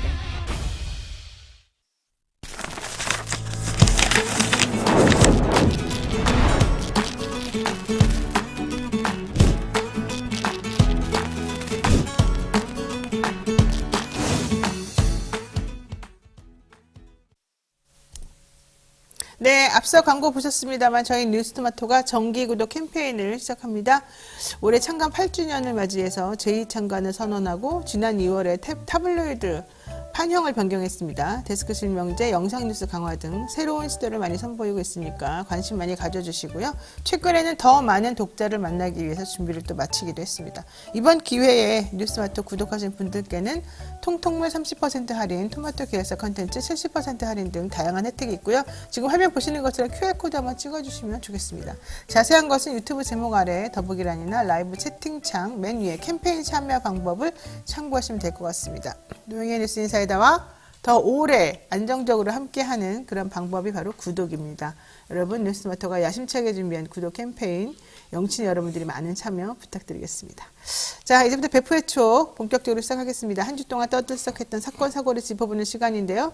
어서 오십시오. 안녕하세요. 네, 배상원 프로파일러 모십니다. 척하면 촉이 온다는 그런 분인데 요즘 면역력이 약해져가지고 좀 건강이 안 좋다고 그러시는데 괜찮습니까? 네. 근데 요새 뭐 계속 뭐 면접도 있고 여러 가지. 근데 잠을 제대로 못 자는 것 같아 갖고 네. 걱정이네요. 그렇군요. 날도 추운데 조심하십시오. 예, 감사합니다. 네. 자, 우리 코너 단골손님이죠. 한동훈 법무부 장관 얘기도 좀 하겠습니다. 지난 10일에 한동훈 장관이 불법 사금융업자들의 과도한 추심 행위에 대해서 스토킹 처벌법을 적용해서 엄단하라 이렇게 얘기했거든요. 불법 사금융업자들에게 스토킹 처벌법을 적용한다. 이거 괜찮습니까? 근데 이제 우리가 이제 검사란 사람들이 법을 어떻게 이용하는가에 대한 아주 단적인 사례인데요. 이런 거죠. 불법 사금융업자들에 대한 단속은 단속인데 네. 우리가 스토킹 처벌법을 만든 이유가 있습니다. 사회적 합의에 의해서. 그건 이제 약자를 보호하고 특히 이제 스토킹을 당하고 있는. 근데 그거를 이런 방식으로 만약에 적용한다고 하면은 편리할 겁니다. 그리고 그렇게 할 수도 있을 겁니다. 네. 그런데 문제는 그러면 스토킹 처벌법을 만든 이유가 뭐냐. 근본적으로 법이라고 하는 건 법의 정신이 있는 거고 그 내용에 대한 어떤 적용 범위를 국회에서 합의해서 그리고 이제 국민들의 어떤 뜻에 의해서 했는데 이걸 적용하는 사람들이 자기 멋대로 이쪽 갖다 붙여 저쪽 갖다 붙이는 부분에 대해서는 아니 편리할 거라고 생각합니다. 분명히 변제 독촉 과정에서 뭐 공포감 주고 이런 것들 뭐 채권 추심법. 근데 그 채권 추심법을 적용하면 되죠. 네. 거기 적용 같은 있는데 네. 왜 그걸 스토킹 처벌법을 갖다가 또 쓴다는 거. 이게 뭐 다른 데 갖다 쓰는 뭐 맞는 검이라도 되나요? 네. 그래서 저는 이런 부분에 대해서는 대통령께서도 굉장히 이 부분에 대해서는 좀 직실하셨으면 좋겠다는 생각이 들어요. 자, 지금 말씀하신 배프님이 말씀하신 이 채권 추심법이라고 하는 것은 채권의 공정한 추심에 관한 법률이라는 이름이 원래 이름이고요. 약칭 채권 추심법입니다. 이게 10년인가요? 예, 맞습니다. 예, 그러니까 2014년도에 시행령이 만들어졌었고 그 전에 이제 만들었는데 이게 채권 추심자가 권리를 이제 목적을 보면 채권 추심자가 권리를 남용하거나 불법적인 방법으로 채권 추심하는 것을 방지하여 공정한 채권 추심 풍토를 조성하고 채권자의 정당한 권리 행사를 보장하면서 채무자의 인간다운 삶과 평온한 삶을 보호함을 목적으로 한다 이렇게 되어 있고요. 그렇죠. 이제 이와 관련해 가지고 다른 법률하고 규정이 어떻게 되냐 물어보니까 채권 추심에 관해서 다른 법률에 특별한 규정이 있는 경우를 제외하고는 이 법이 정한 바를 따르게 돼 있어요. 그러니까 스토킹 처벌법하고 만약에 이게 둘이서 병치될 수 있느냐 아니다. 채권 추심법이 우선한다 이 얘기거든요. 그렇기 때문에 사실 지금 검사님들이나 장관님이 채권 추심법이 있는데도 불구하고 스토킹 처벌법 하라는 거는 사람들이 스토킹 처벌법이라고 하는 것이 요즘 이렇게 딱 귀에 쏙쏙 들어오면서 뭔가 자극적이잖아요. 그거를 조금 노린 거 아닌가 이런 생각이 좀 들어서 그렇게 하면 안 된다는 얘기를 지금 하시는 걸로 좀 생각이 들고요. 그래서 채권 취지법 부분에 대한 그러면 관련된 시행령을 개정해서 거의 관련된 걸 적극적으로 해석해서 하시면 되는 거지. 네. 왜 굳이 이건 그래서 포퓰리즘 같잖아요. 그리고 네. 스토킹 처벌법이라는 걸 형용화시켜 버리잖아요. 네, 맞습니다. 그러니까 이게 법을 적용하는 사람들이 이런 식으로 자의적으로 하면 안 된다는 거죠. 왜 법을 만들었고 그 법이라는 게 국회에서 그만큼 깊이 있는 논의를 통해서 만드는 이유가 있는 건데 네. 그 저는 이런 게 그래서 소위 말하는 그 법률 전문가라고 하는 윤석열 대통령이나 한동훈 장관이 법을 이런 식으로 해왔나? 그러니까 이해가 안 가요. 그러니까 네. 이건 아닌 거예요. 자, 채권 추심법에는 채권 추심을 해주는 사람은 내가 그런 채권 추심 업무를 맡았다는 사실을 상대방에게 통보하도록 되어 있고 동일 채권에 대해서는 복수로 채권 추심을 위임하지 못하도록 되어 있고 다 규정이 있어요. 다 그게. 규정이 아주 잘 되어 있어요. 예. 예, 채무자에 대해서 연락하지 말라고 되어 있고 9시 이후에 예. 다 돼 있어요. 또 하지 못하게 돼 있고. 채무자뿐만 아니라 관계자에 대해서도 연락을 금지하게끔 그럼요. 되어 예. 있고 소송 행위도 금지되어 있고 폭행 협박 등이 금지되어 있고 개인정보 누설 금지되어 있고 거짓 표시도 금지되어 있고 불공정한 행위 금지되어 있고 엄청나게 많아요. 그럼 그걸로 하면 되잖아요. 예, 그럼 이걸로 하면 다 끝나. 그리고 네. 여기서 나오는 벌칙도 되게 강해요. 위계나 위력 사용하면 안 되고 5년이야. 그러니까 마치 본인들이 스토킹 처벌을 굉장히 잘 지키는 것처럼 하지만 실제로는 안 지키는 거예요. 그리고 그래요. 스토킹 처벌법은 오히려 문제가 뭐냐면 이게 스토킹에 해당하는지 아닌지를 판단하는 기준부터 애매모호해요. 그렇죠. 예. 그걸 또 예, 사법부에 해석 판례가 있어야 돼요. 맞아요. 판례가 없단 말이에요. 그러니까 그럼 어쩌자는 얘기예요. 이 법은 스토킹을 예방하고 피해자를 보호 지원함으로써 인권 증진을 이바지함을 목적으로 하고 스토킹이라고 하는 것은 스토킹 행위 이와 관련된 범죄를 말한다. 스토킹 행위란 상대방의 의사에 반하여 정당한 이유 없이 상대방이나 동거인, 가족 등에 접근하거나 따라다니거나 진로를 막아서는 행위를 말하고 뭐 주거 등등에 가서 기다리거나 지켜보는 행위를 말한다. 뭐 등등 나와 있어요. 그렇죠. 근데 이거보다는 직접적으로 채권 추진법이 이제 아무래도 관련해서 당연히 얘기되시는 것 같은데 이상합니다. 그러니까 대통령이 뭐 악질적 범죄자 얘기하고 약자의 피를 빠는 이런 얘기하고 처단하라 이런 얘기들 뭐 국무회의 석상에서 뭐 하셨지만은 맞아요. 그렇게 하시면 돼요. 그런 사치업자 조폭 하면 돼요. 근데 그거를 왜 스토킹 처벌법을 하냐 이 네, 말이에요. 맞습니다. 본법이 있는데. 그렇죠. 그리고 더 얘기하고 싶은 건 이거예요. 한 장관님 너무 바쁘시겠지만 또 이리저리 얘기하시느라고 서로 또 대거리 하시느라고 송영길 대표랑 싸우시느라고 힘드시겠지만 왜 그거보다도 싸워요? 몰라요. 왜 그런지 맨날 싸워요. 근데 그거보다도 인사에 좀 신경 써주세요. 인사에. 맞아요. 예. 인사검증이 제대로 된 게 한 개도 없습니다.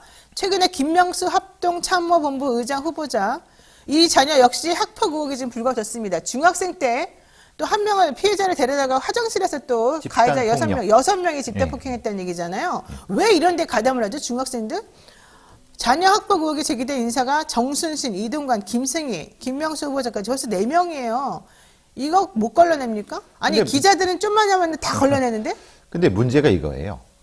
검증 시도조차 하지 않았을 수 있다라는 어떤 의심이 든다는 거예요. 왜냐하면은 합참의장 인사청문회 준비단 측에서 김 후보자에게 아니 자료를 관리단에 제출했습니까? 학폭 관련 자료를 예. 관리단에 제출했습니까? 그러니까 말하자면은 인사검증단에서 그 김명수 후보자 측에 요구를 했냐? 그러니까 뭐 이것이 오갔냐라고 했더니 없대.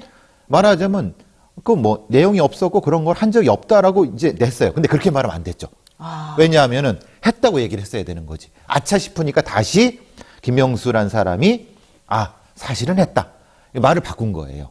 그러니까 사실은 본질적으로 사실 안 한 거죠. 아니 근데 내가 만약에 그런 요청을 했다 그러면 요구를 받았다고 한다면 왜 요구 받았는데 자녀의 학폭 사실을 안 알렸느냐? 학폭 사실을 알렸는데도 불구하고 너를 후보자로 내세웠느냐? 이제 이런 문제가 또 발생하니까 이 사람 입장에서는 안 했다고 살아나는 게 더 나은 거 아니에요? 근데 그거는 저 청문회 자리에서 바로 알려질 건데. 바로 알려지더라도 어쨌든 그게 사실이면 사실대로 말해야 되는 건데 만약에 그렇게 되면 또 한동훈 장관이나 인사했던 분들에게 불이익이 갈까봐 내가 요거 받지도 않았는데 요거 받았다고 말하면 또 그거는 그거대로 문제가 생긴다는 거죠.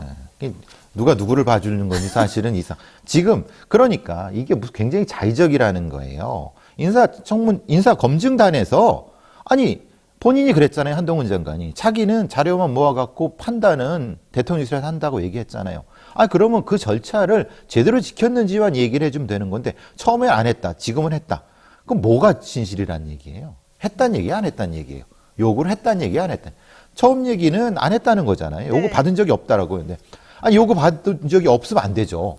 근데 이 얘기가 요구 받은 적이 없다라고 하니까 만약에 이게 이렇게 대답을 했다고 하는 건 이것이 진실에 가까울 수 있죠. 근데 그 뒤에는 사실은 물어는 맞다. 근데 인지하지 못했다라고 하는. 인지하지 못했다는 게 뭐죠? 자기 자식 자식인데. 문제를 전혀 몰랐다는 얘기잖아요. 그러니까 본인, 왜냐면 처분대 받았는데. 그러니까 본인이 바보 전략이죠. 본인이 바보입니다라고 하는 겁니다. 이 김 후보자의 자식은 물론 가장 약한 처분입니다. 1호 처분을 받았습니다. 학폭에서. 그래서 피해자에 대한 서면 사과를 이제 했는데. 왜 그런지 아시죠? 변호사니까. 요즘은 다 변호사 대동으로 들어가니까 약하게 됐을 거예요. 네. 그러니까 걱정이에요. 제가 옛날에 학폭이었어요. 제가 학폭위 위원이었어요. 예. 학폭을 하셨는 줄 알았어요, 제가. 학폭하셨을 것 같아요. 이거 내가 참아야 되는 겁니까? 예. 일단 저는 학폭을 한 역사가 없습니다. 예. 자, 학폭위원회의 위원으로서 수많은 사건을 많이 다뤄와 봤으나, 물론 뭐, 아이들 간에 속상하고 억울한 부분도 분명히 있어서, 또 내지는 사사로운 것처럼 보이는 부분들이 분명히 있습니다. 근데 이제, 예를 들면 뭐 말로 욕하거나 괴롭히거나 이런 경우도 사실 있는데 그거보다 심각한 사안인 경우도 많은데 이번 같은 경우는 심각한 사안인 거예요. 애 하나를 데려다가 화장실에다가 갖다 놓고 이렇게 막 한다는 거 말이 안 되거든요. 집단 폭행이니까. 예, 이거 집단 폭행이라서 이거 사실 상당히 중요하거든요. 그럼에도 불구하고 그런 사실을 나는 몰랐다, 인지하지 못했다. 그래서 없다고 거짓말로 대답했다. 이것도 정말 말이 안 되는 대답이죠. 근데 그 김명수 그분은 왜 근무 시간에 주식을 하시고. 네. 제가 심각한 건 그것도 그거예요. 미사일 발사할 때 2번이나 했다는데. 아니, 그러니까 이거잖아요. 미사일 발사하니까 주가가 폭락하니까 그 순간에 팔아야 된다는 겁니까? 그랬나 봐요. 그러면은 본인이 2천만 원짜리를. 본인이 합참장이 되면은 의도적으로 그럼 뭘 도발을 하거나 그걸 빼돌려 갖고 할 수도 있는 사람이라는 거잖아요. 진짜요? 아니 그렇게 했잖아요. 자기가 본인이 투스타일 때 그렇게 했다는 거잖아요. 아니 지금 북한이 도발을 해오고 있는데 주식 떨어질 것 같네? 그걸 대응할 생각을 안 하고 떨어질 것 같네? 자기 주식 팔거나 샀다는 거잖아요. 그럼 만약에 돈이 없거나 주식값이 조금 올리고 싶으면은 또 그런 식으로 또 도발도 할 수 있다는 거야, 개인적으로? 도발을 한다고 언론에 흘려갖고 지가 이렇게 할 수도 있는 거죠. 정말. 아니, 그러니까 그런 사람이잖아요. 말도 안 돼. 말도 안 되는 짓을 했잖아요. 어떻게 투스타, 이게 회사죠. 회사 나온 투스타라는 사람이 이따위 짓을 해요. 이런 인간들이 솔직히 합참장을 한다는 게 말이 됩니까? 이건 진짜. 그걸 알면서도 지금 이 사람은 후보자를 내세운 겁니까? 그럼 알았는지 몰랐는지는 한동훈이 대답을 해야 되겠지만은 알았는지 내놨다는 거잖아요. 이거 군법감입니다. 이거 어떻게 이런 자를 합참의장으로 한다는 거예요? 이따위 인간을, 죄송합니다. 이따위 사람을 어떻게, 네. 이런 국가 위기 상황에서 이런 사람을 합참의장이면요. 야, 이건 말도 안 되는. 드래곤님. 장관님 온갖 정치 활동과 참견을 바쁘니 인사 검증을 제대로 할 시간이 없으신가 봅니다. 이런 얘기 하셨는데. 아니 국방부 장관도 돈에 좀 뒤집힌 사람이고 이 사람도 돈에 뒤집힌 사람인가요? 왜 직업 군인들이 이렇게 돈에 뒤집혀? 신원식 장관도 그랬잖아요. 똑같이 그때. 그랬잖아요. 예. 그런 사람들 집단인가요? 뭐 왜 그래요? 얘기할 특별히 할 때 자기 와이프하고 같이 문자로 주고받으면서 야 이거 팔았냐? 샀냐? 막 이런 거 물어보고. 아니 다른 부서는 모르겠어요. 근데 국가 위기와 관련된 부분이잖아요. 제가 이런 말씀 드리는 좀 그렇지만은 그런 부분에 이런 사람들을 쓰는 건 저는 아니라고 봅니다. 네. 김남국 의원은 왜 욕을 얻어먹었는지 모르겠네요. 네. 자, 한동훈 장관 얘기 이 정도 하고요. 전청조 얘기 좀, 까득까득 도대체가 정말 아주 그냥 무슨 화수분 같습니다. 전 펜싱 국가대표 남현희 씨의 재혼 상대로 알려졌던 전청조 씨가 알고 봤더니 지난해 광복절 특별 사면을 받은 사람이었다는 겁니다. 저도 사실은 이게 이해가 안 가는데요? 시기적으로 좀 애매했다고 봐요. 2년 3개월을 받았습니다. 네. 근데 2년 3개월 받아서 제가 계산했을 때는 올해 초에 형량이 올해 초에 나왔을 거라고 생각했어요. 네. 근데 문제는 작년 광복절 8월에? 특사에서 사면을 받았는데 문제는 가석방은 그 이전에 됐다는 거예요. 그러니까 가석방이 먼저 되고 그 가석방 된 사람을 또 특별 사면을 해준 거예요. 왜요? 아니, 그러니까 사기니까. 아니 사기든 뭐든 간에 네. 가석방 요건이 되게 까다로운데 그것도 먼저 되고 그러니까 이제 사기친 문제는 사람은- 이제 사실 여기 이 사회에서 이제 법률가들과 범죄를 하는 사람들의 차이가 있는 건 뭐냐면은 가석방 요건이 굉장히 까다롭다고 생각하시지만은 실제로 가석방의 교도소 가석방위원회에서 얘기된 그 교도관들 얘기를 들어보면은 사실 미안합니다만은 그렇게 까다롭게 하지 않는데요. 그거 왜 그런 줄 알아요? 그 교도소에서 자기네들이 점수를 매기는 사람들이기 때문에 그래요. 그렇죠. 그러니까 그 점수를 매기는 걸 이 가석방위원회에서 굉장히 틀어버리면 본인이 싫어하죠. 그렇죠. 그리고 뭐냐면 그 교도소에 일정 정도의 수용 인원이 있는데 이걸 채워야, 그러니까 비워야 되는데 비워야 되는 거예요. 이게 흔히 말하는 얘가 진짜 나쁜 사람이건 아닌 사람이건 그거 무관하게 숫자를 맞추는 거예요. 그래서 우리가 잘못 알고 있는 게 가석방위원회가 제대로 구실을 하면 전청조 같은 사람은 나오면 안 돼요. 왜냐하면 피해 회복도 안 됐고 굉장히 악질적으로 정가가 10범 이상 됐단 말이에요. 네. 근데 문제는 그런 사람을 가석방을 시켜버렸어요. 그러니까 내보냈죠. 그리고 그 내보낸 거에 대한 평가도 없이 8.15 때 또 사면을 시켜버렸어요. 그거 왜 사면이 되는 거죠? 그러니까 그냥 이건 일종의 기간 사면, 말하자면 조건이 맞으면 다 그냥 사면 시켜요. 저는 왜냐하면 사기라는 것이 이제 경제사범이 되고 경제사범이 되면 뭐가 되냐면 민생 범죄가 되니까 민생사범으로 해서 나간 거예요. 저는 웃기는 게 그거예요. 사기가 어떻게 민생사범이 될까? 근데 그러니까요. 중간에 이게 경제사범이기 때문에 그런 거예요. 그러니까 피해 회복이 안 됐건 얼마나 악질적인 거하고 무관하게 사기는 재산범죄, 네. 재산범죄는 민생사범. 이런 기계적인 것이 되니까 그냥 풀려난 거예요. 풀려난 건 사실은 이전에 풀려났죠. 그 사람은 참 운도 좋네요. 누가요? 전청조 씨. 아니 그러니까 나가서 아예 범죄를 저질러라 이렇게 내보낸 거랑 똑같네. 그러니까 문제는 그거예요. 이 사람이 이전에 물론 이 사람 아버지도 사실은 사기꾼이죠. 사기꾼이라면서요? 예. 근데 이 사람들이 이런 방식의 사면이라든가 가석방을 굉장히 잘 이용해 먹는다는 것이 저는 사실 그래서 이 어떤 교도소의 어떤 가석방위원회 위원들에 대해서는 사실은 불신을 가지고 있는데 이게 그냥 풀어주는 거예요. 그러니까 한번 기회가 걸리면 아주 제대로 한번 잡아볼 생각인데 그 가석방위원회 애들을 이건 이따위로 하면 안 되는 거예요. 어떻게 이런 자들을 그냥 내보내갖고 피해자가 얼마나 더 많이 일어났습니까? 그러니까요. 그러면 26억? 이렇게 된 경우에 대해 가석방한 사람들에 대해서 책임을 물어야 되는데 우리나라의 제도는 가석방위원회에서 그렇게 처벌에 대한 것을 공개도 안 할 뿐더러 공개를 했지만 부분적으로 하고 회의록이라든가 공개가 일부 되지만 그 사람들이 책임을 지지 않아요. 그러니까 기계적으로 계속 석방을 시켜버리는 거예요. 그럼 그 사람이 석방된 사람이 또 사기치고 들어오면 또 석방을 시켜요. 네. 어떤 제한도 없어요. 이게 무슨 정의로운 사회의 시스템입니까? 네. 이게 전청조 사건을 우리 사회가 깊이 사고해야 되는 부분 중에 하나입니다. 전청조 같은 애들은 사실은 네. 이 시스템이 만들어내는 괴물이에요. 그러니까 그냥 때 되면 알아서 내보내주고 그냥 나 못방할게 그럼 못방하는데 못방도 제대로 못해요. 그럼 얘는 기껏해 1년 반밖에 안 산 거예요. 2년 3개월을 판사가 때렸는데 법무부의 공무원들이 이따위로 네, 해갖고 예. 그럼 이거 누가 책임져야 되는 거예요? 그래서 제가 지난번에 한동훈의 가석방위원회 교정위원 그런 거 그따위로 하지 말라고 여기서도 한 것처럼 똑같은 거예요. 사람을 제대로 인선을 해야지. 사람이 엉망이니까 가석방도 엉망으로 시키는 거예요. 진짜 좀 사실 충격적인 일이 많이 벌어지고 있습니다. 지난 주말에 가수 지드래곤 권지영 씨가 나 마약 투약한 적도 없고 뭐 누군가와 주고받은 적도 없다. 강하게 혐의 부인하면서 경찰에 자진 출두를 해가지고 자신을 검사해라 이제 이랬단 말이죠. 근데 그때 하필이면 채모를 그냥 다 이렇게 제거하고 왔었다는 겁니다. 아니 근데 그건 좀 아닌 것 같아요. 뭐요? 경찰에서 네. 지금 모 언론사에 그걸 흘린 것 같은데 네. 문제는 나중에 그 인천 경찰에서 부인을 했어요. 뭐라고? 자기네들 그런 얘기를 한 적이 없다라고. 채모? 예, 전신 제모를 한 적. 그 얘기, 그러니까 전신제모 하고 나타났다고 보도가 나왔는데, 예. 그 보도가 누구로부터 나온 얘기냐, 신빙한 얘기냐, 이제 확인을 해봤더니, 예. 그 해당 경찰서에서는 우리가 흘린 거 아니다라고 예. 얘기를 한 거죠. 예, 그렇게 돼버린 그럼 거예요. 그거는 누가 말한 거죠? 그러니까요. 그래서 그러면 기자들이 말한 건가 보죠? 그러니까 일부 언론 지금 뭐 얘기된 몇 언론에서 자기들이 그 소설을 썼겠습니까? 당연히 경찰로부터 소스를 얻었겠죠. 근데 자기네들은 아니라고 하니까 실제로 이걸 보도한 언론이 사실 붕 떠버린 거예요.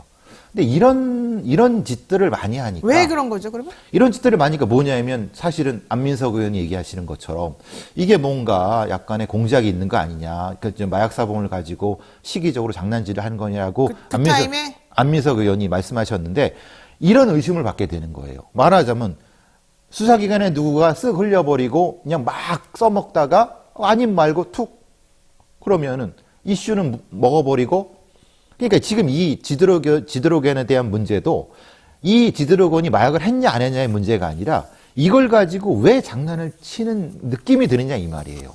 그러니까 지금 전신제보 했느냐? 그럼 전신제보 누가 했냐고 했더니 경찰 우리는 얘기한 적이 없다. 이 언론사는 모르세. 이게 도대체 그 뭐가 되는 거죠? 그러니까 일단 그 이성균 씨 사건도 그렇고 지드래곤 사건도 그렇고 증거가 모여서 이 사건을 수사하기 시작했느냐 물어보면 진술이었어요. 진술. 그렇죠. 그 마담이라고 하는 예, 사람의 실장의 진술. 마담이. 그럼 다른 객관적인 증거가 있느냐? 그건 없었던 없다 것으로 그래도. 보여요. 아니 근데 본인들이 얘기했어요. 없다고. 예. 없어요? 예. 근데 하필이면 그 타임에 큰 이슈가 있었단 말이죠. 그렇죠. 정치적으로. 예, 예. 근데 그거 지금 이게 나오면서 덮어져 버렸어요. 전청조 예. 사건도 마찬가지고. 그렇죠. 두 개가 같이 터져지면서 지금 완전히 사람들의 시선을 저쪽으로 땡겨버렸는데 거의 언론 이슈가 80%가 먹어버렸죠. 거기에서 중요한 게 이 권지영 씨 지드래곤의 예를 들면 뭐 제모를 했냐 안 했냐 이게 되게 중요한 부분이잖아요. 그렇죠. 이게 마약 사건이니까. 근데 갑자기 전신 제모했습니다 이렇게 나오니까 얘 했네 했어. 근데 왜 지난번에 음성 나왔지? 이제 사람들이 그렇게 궁금하게 생각하면서 뭔가 그쪽으로 더 파려는 느낌이 좀 갔단 그렇죠. 말이죠. 근데 알고 봤더니 그거 아니래. 또 이렇게 나와버린 거예요. 이야. 이게 경찰에서 아니 그럼 우리는 그런 적 없습니다. 우린 권지영 씨는 사실은 뭐 전신제모 우린 뭐 그런 적 없습니다라고 해버리니까 그럼 왜 수사를 했습니까? 그랬더니 아니 실장이 진술을 했습니다. 뭐 권지영 씨가 나갔다 나오는 화장실에 포장지 하나가 있는 것 같은데 그래서 보니까 이게 그런 것 같아 갖고 아니 첩보가 들어왔는데 수사 안 합니까? 경찰이 얘기하는 거죠. 아 맞습니다. 그건 맞아요. 그런데 다른 어떤 객관적인 어떤 증거를 확인했느냐? 몰라요. 그러니까 계속 의심을 받는 게 그런 거예요. 아, 이 사람들이 이거를 가지고 계속 소위 시기조절 장난을 치는 것이 아니냐는 의심을 계속 할 수밖에 없는 상황이 되는 거죠. 그러니까 권지영 씨와 이성균 씨가 정치적 수사의 희생양이 된 거 아니냐? 이성균 씨는 본인이 약을 했다고 고의적이 아니지만 예. 그랬지만 GD는 자기가 죽어도 안 했다고 하니까 예. 적어도 GD 부분은 그럴 가능성이 높다는 거죠. 사실은 지금 상황에서. 지드래곤에 왜 걸고 넘어졌을까요? 그죠? 그러니까요. 저도 그게 옛날에 희한한 그게 거가. 있어서? 근데 이제 결국은 지금 그 실장이라는 사람이 전과가 사범이고 마약 전과가 있고 그러는데 아마도 제 경험상으로는 그 실장은 좀 일정 정도 뭔가 진술의 압박을 좀 하지 않았을까. 그런 상황에서 결국은 이렇게 터져나오는 것이 아닐까. 사실 베프님하고 저하고 다른 방송에서 우리 개인 방송에서 그 얘기도 사실 그날 했었어요. 그렇죠. 예, 이거 좀 냄새가 난다. 근데 랩 윤님께서 딱 그럽니다. 그날 뉴스가 뭐였냐면은요. 김건희 여사랑 매우 친했다는 그 김승희 씨. 학폭 얘기나. 예. 대통령 비서실에 있었다는 그 의전 비서관 했다는 그 김승희 씨 딸이 학폭 심각한 학폭이었죠. 심각한 전치 9주 나왔어요. 눈이 뭐 찢어질 예, 정도로. 각막 찢어지고 3학년 아이가 2학년을 대상으로 해서 학폭을 저질렀다는 그 뉴스가 나오던 바로 그 타임이었다는 겁니다. 그리고 수원 전세 사기 양평 땅 1만 평 요 얘기가 그때 한창 딱 나오고 있었는데 이 지드래곤하고 이성균 얘기로 그냥 쫙 덮어버렸다는 거죠. 거의 뭐 이슈가 80% 90% 이상 다 먹어버리니까. 그러니까 그리고 이성균 가지고는 안 되니까 지드래곤까지 연결시킨 그러니까 거다. 이게 그거를 모르겠다는 거예요. 그러니까 그렇다고 하면 이거를 경찰에서 정확한 타임라인에 따라서 어떻게 수사했는지를 공개해야 되는데 문제는 우리의 법상 아시다시피 이걸 공개해야 될 이유도 없어요. 그냥 아니 우리는 그냥 수사를 했고 언론이 알아서 퍼뜨린 건데 왜 우리한테 책임을 묻느냐라고 하고 지금 경찰은 얘기하는 그렇지. 거예요. 경찰은 그렇게 나오겠죠. 예. 책임 회피하려면. 그런데 결과적으로는 사실은 누가 이익을 받느냐 이 상황에서 결국은 집권 여당이 아니냐. 그렇죠. 그리고 김승희라든가 아니면 사실 김건희 여사가 아니냐. 저기 논란 때문에. 게다가 지금 이성균 씨 같은 경우에는 그때 머리, 소변 전부 다 안 나왔잖아요. 그렇죠. 머리털 100가닥 해도 안 나왔잖아요. 그러니까 사람들이 경찰 쪽에서 다리털 확인해 보내 그랬잖아요. 네. 다리털에서는 감정 불가가 나왔대요. 그러니까. 뭐예요 그러면? 그러니까 이제 말하자면 계속 이게 사실 문재인 정부에서 이 피의사실 공표라든가 이제 언론 브리핑, 백브리핑 같은 거 사실 제안한 이유도 이런 장난질을 계속 해왔기 때문에 좀 제한하자고 한 게 그 부분이 사실은 좀 과도한 부분도 있었지만은 문제가 이런 거죠. 그럼 이걸 어떻게 할 것인가? 향후에도 만약에 똑같은 이런 장난질 비슷한 것에 의심이 들 행위를 하면은 네. 어떻게 제어하고 통제할 것인가? 이 부분은 사실은 굉장히 고민되는 부분이거든요. 야, 이거 되게 재밌네. 15일 한국일보에 따르면 인천경찰청 마약범죄수사계에서는 이성균 씨 1차 조사 당시 모발과 함께 다리털을 확보를 해서 국과수에 넘겼는데 국과수는 최근 이성균의 다리털에 대해서는 감정불가 판정 결과를 내놓은 것을 알려졌고 왜 감정불가가 나왔느냐라고 얘기를 했더니 정확한 이유는 공개되지 않았지만 일단 채취한 채모량이 충분하지 않았을 가능성이 있다 이랬대요. 그럼 그러면은- 충분하지 않게 그러면 일부러 했다는 건가? 이게 말이 안 된다. 말이 안 되는데. 왜냐하면 제가 지금 보여드릴 수도 있는데 국과수에서는요 네. 매뉴얼이 있습니다. 네. 말하자면 마약 감정이나 어떤 감정이든 최소량이 있고요. 그렇죠. 최소의 어떤 선택하는 방법이 이미 다 매뉴얼로 100장 넘게 되어 있습니다. 그게 벌써 5년 거의 10년 전에 만들어진 매뉴얼이에요. 2017년도 네. 그러니까 6년 전이고 만들어졌는데 그럼 그거를 하지 않고 보냈다고 하면 어떻게 돼야 되냐면은 국과수에서는 소위 말하는 돌려보내야 되는 거예요. 이건 아니다라고 해야 원래는 되는데. 못하니까? 그리고 이거를 채취하는데 CSI 애들이 했을 거란 말이에요. 그러면은 얘들이 그럼 모르고 했냐? 얘들이 바보냐? 아니, 아닐 거예요. 네. 그럼 지금 이 과정에서 안 나올 걸 알면서도 보냈다고 하면은 이건 엄풀이죠. 이건 일부러 간 거죠. 그렇죠. 사실은. 엄풀이죠. 네, 네. 그러니까 이 짓을 왜 하냐 이 말이에요. 이 짓을 왜 의도가 뭐냐 이 야, 말이에요. 그냥 우리가 너 감정 불가라고 할 테니까 그냥 좀 협조해줘. 우리 좀 사정이 있어서 그래. 뭐 이렇게 했을 가능성이 있다는 거죠. 그렇죠. 문제는 이게 국가수의 오류 감정부터 시작해서 이게 기록되는 게 없습니다. 이걸 확인하는 방법도 없어요. 왜냐하면 그랬는지 안 그랬는지. 예, 이걸 가지고 어떻게든 문제를 제기할 수 있는 방법이 없습니다. 이게 문제예요. 그러니까 검사의 행위는 분명히 법으로 제어가 되는데 네. 검사 이전의 행위는 제어가 안 돼요. 자, 다리털은 염색과 탈색 등의 영향을 받는 모발보다도 더 오랜 기간 동안 마약 투약 여부 등을 확인할 수 있어서 최종 투약 여부를 가릴 수 있는 중요한 물증이었는데 가수 박유천 씨의 경우 지난 2019년도에 소변과 모발 정밀 검사 결과 음성이 나왔음에도 불구하고 다리털 검사에서 양성이 나왔기 때문에 징역 10개월의 집행유예 2년이 선고됐었습니다. 근데 아시는 분 아시겠지만 그 다리털 아닙니다. 박유천은 그 다리털 아닙니다. 네, 저도 압니다만 여기서 말하기 그러니까 곤란합니다. 이 언론에서 솔직히 좀 욕을 좀 하기 이지랄을 하고 있는 겁니다. 왜냐하면 잘 모르면서도 계속 잘 모르는 얘기를 떠들어대면서 이게 마치 있는 것처럼 하는 거예요. 국가수에서는 그런 매뉴얼 자체가 없는 거예요. 네. 그러니까 양을 가지고 하는 거지. 네. 그러니까 이걸 계속 자기들끼리 계속 펌프질을 하면서 무엇인가 얘는 음성이지만 이건 나올 거야 계속. 근데 아니에요. 네. 이거 절대 아니에요. 근데 아닌데 거꾸로 생각하면 국가수라든가 아니면 경찰에서 아니란 얘기를 해줘야 되잖아요. 안 합니다. 아이고, 왜 안 하겠습니까? 왜 안 할까요? 그러니까 아니 안 하는 게 더 이득이니까. 뭐가 이득이요? 더 많이 이렇게 돼야지 마치 경찰이라든가 수사기관이 하는 것이 정당한 것이 되는 거죠. 이 사람이 의심받으니까. 마약 수사를 예, 정당성이 되는 거죠. 마약 수사를 마약과의 전쟁을 치르고 있는 이쪽 라인의 주장이 더 인정될 수 있고 그렇죠. 당연한 그러니까 거죠. 한다고요. 네. 참, 여러분 너무 어렵습니다. 여기까지 해야 될 것 같습니다. 지금까지 배상훈 프로파일러와 함께했습니다. 고맙습니다. 감사합니다. 네, 노영의 뉴스 인사이다. 오늘도 방송 재밌게 잘했는데요.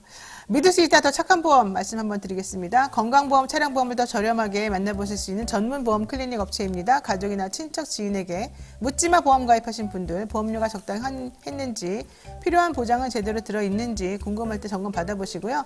정 못 믿게 쓰시면은 보험사고 관련된 내용을 한번 읽어보세요. 판례나 사건 사고들 되게 재밌어요. 보험이라고 하는 것을 그리고 수령한 사람들, 수령하지 못한 사람들 것도 한번 비교해서 읽어보세요. 정말 재밌고 내가 이렇게 들으면 안 되겠구나. 내가 이렇게 들어야 되겠구나. 이걸 알 수 있습니다. 그런 거를 이 전문보험 클리닉 업체에서 해준다는 거죠. 예약만 하시면 전국 어디서든 무료로 방문 상담도 가능하다고 하니까 주저하지 말고 예약하시고요. 상담 예약은 대표 전화 1644-1236, 1644-1236으로 하시면 됩니다. 010-7613-3303으로 연락하시면 24시간 연락이 가능합니다. 자, 확인 후 여러분들한테 연락드린다고 하니까 영신이 여러분들 많은 관심 부탁드린다고 하고요. 노영의 뉴스 인사이다. 저희가 준비한 내용 여기까지입니다. 내일은 이슈 삼아 믿는 날이니까 또 잊지 말고 추워도 얼른 오시기 바랍니다. 내일 아침 7시 30분에 뵙겠습니다. 고맙습니다. 배상훈